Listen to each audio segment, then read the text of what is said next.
हर महीने एक न एक हमारे संभाग केंद्र पर ग्लोबल इन्वेस्टर समिट करते हुए पूरे प्रदेश में रोजगार का, उद्योग का, निवेश का वातावरण बनाने का प्रयास किया है। माननीय मंत्री जी, आपको बताना चाहूंगा कि ये प्रयोग हमारा बहुत अच्छा रहा। इसके कई कारण से कई प्रकार के लाभ मिले।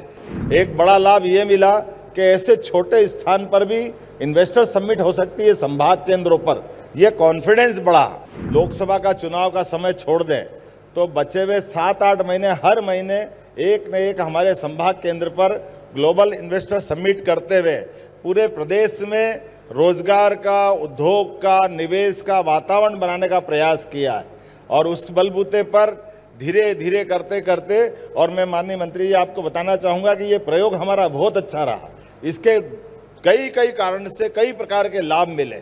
एक बड़ा लाभ ये मिला कि ऐसे छोटे स्थान पर भी इन्वेस्टर समिट हो सकती है संभाग केंद्रों पर।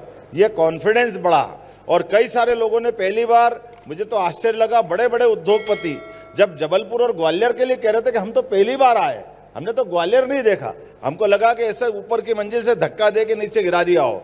हमको लगा जबलपुर ग्वालियर नहीं देखा तो फिर क्या देखा।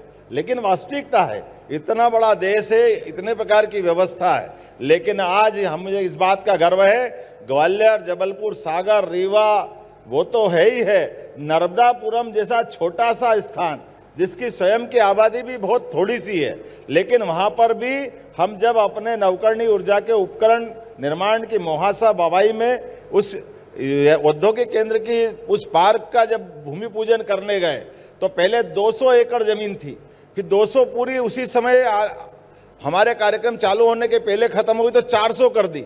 400 करते करते भूमि पूजन करने गए तो 800 की डिमांड आ गई। हम जब 800 का काम कंप्लीट करा तो 800 की और डिमांड आ गई। ये एक छोटे छोटे स्थान का लाभ है। जोरदार अभिनंदन करें ये पूरे अभियान का।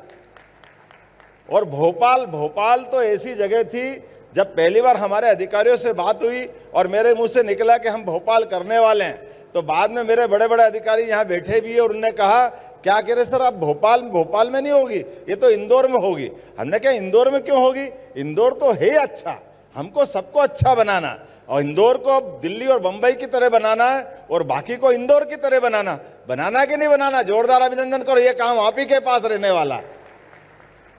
जिस प्रकार से यहाँ रिस्पांस मिला है और यहाँ की सारी चीजों को महसूस किया गया है, निश्चित रूप से ग्लोबल इन्वेस्टर समिट अब हमारे लिए हर स्थान पर करने लायक हमारा माहौल बना है। आज के इस अवसर पर मैं माननीय मंत्री जी को बताना चाहूंगा, मेट्रोपॉलिटन कंसेप्ट के आधार पर आसपास के जिलों को जोड़ते हुए हमने इसमें कुछ प्रयोग किए हैं, जिसके माध्यम से भविष्य में जैसे इंदौर, उज्जैन, देवास, शाजापुर और धार का पीथमपुर, और मोटे तौर पर कल्पना ऐसी की गई कि ये सारे इंडस्ट्रियल जो हमारे बड़े बड़े केंद्र हैं, जैसे उदाहरण के लिए धार का पीथमपुर, देवास का इंडस्ट्रियल बेल्ट, मक्सी जो शाजापुर का हिस्सा आता है, इधर बांध का जो हमारे उज्जैन का हिस्सा आता है, इधर नागदा और इंदौर का पूरा हमारा जिला, ऐसे सब मिलाकर लगभग ये 8000 किलोमीटर का पूरा एरिया मिल रहा है, जिसको मेट्रोपॉलिटन की कल्पना हमने दी है। लेकिन मेट्रोपॉलिटन की कल्पना में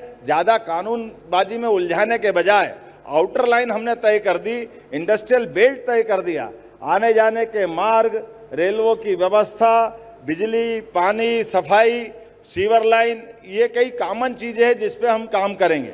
बाकी इसको खुला छोड़ेंगे और भविष्य की दृष्टि से आने वाले 25 साल तक एक महानगर के रूप में इसको विकसित करेंगे।